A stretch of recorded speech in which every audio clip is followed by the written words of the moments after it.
Friends నీతో మీకు ఒక మాట చెప్పాలనేసి అనుకుంటున్నాను.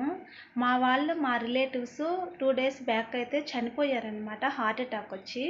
ఆయనకైతే ఇప్పుడు శాలరీ అయితే 2 lakhs, ఒక నెలకొచ్చి 2 లక్షలు అయితే సంపాదిస్తారు. Software engineer. వాళ్ళ వైఫ్ కూడా సాఫ్ట్వేర్ ఇంజనీరు. 2 లక్షల అమౌంట్ అయితే వస్తుంది. నేను వాళ్ళని చూసి అబ్బా వీళ్ళకేమీ లేని ఆస్తి అనేసని నేను అసలు వాళ్ళని చూసినప్పుడంతా అబ్బా చాలా డబ్బులే బాగా సంపాదిస్తున్నారే అనేసి నేను అనుకున్నాను. కానీ ఒకటేమంటే నేను సఫర్ అవుతుంటాను. అర్రే మనమేంది మన ఇంట్లో ఏమంటే ఎవరు సంపాదించడం లేదు, మన పరిస్థితి ఇలానే ఉంది, ఏందబ్బా మనం ఇలానే ఉన్నాము, ఇట్లానే ఉంటాం మనం పరిస్థితి ఎట్లబ్బా అనేసి అనుకొని నేను ఆలోచన చేస్తూనే ఉంటాను. ఒక్కొక్కసారి కూర్చొని కూడా బాధపడుతుంటాను. మనకి ఏందబ్బా ఈ కష్టాలు ఈ విధంగా ఉన్నాయి, దేవుడు ఏందబ్బా ఈ విధంగా ఇచ్చాడు మన కష్టాలు అనేసి అనుకొని నేను బాధపడుంటాను ఫ్రెండ్స్ నేను. కానీ ఆయన ఏమంటే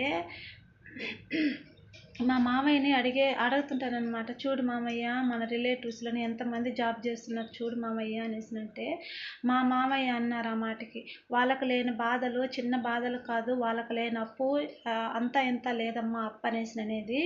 ఆ విధంగా ఉన్నారు వాళ్ళ బాధలు, వాళ్ళ అప్పుల్లో వాళ్ళున్నారనమాట.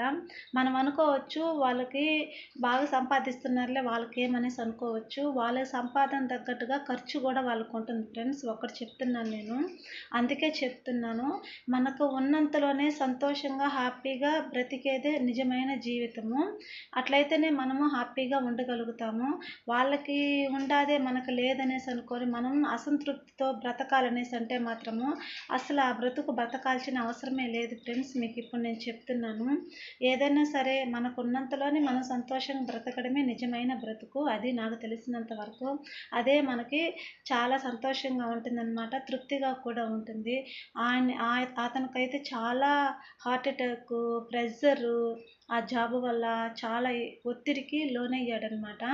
చిన్న ఏజే అతనికి, 40 years కూడా ఉండవు, 40 సంవత్సరాలు ఉండవు అసలు. కానీ హార్ట్ అటాక్తో చనిపోయారు. అప్పుడు అనుకున్నాను నేను, మనకున్నంతలోనే మనము ఏదైనా సర్దుకొని సంతోషంగా జీవితాన్ని గడపాలనేసి అని చెప్పేసి.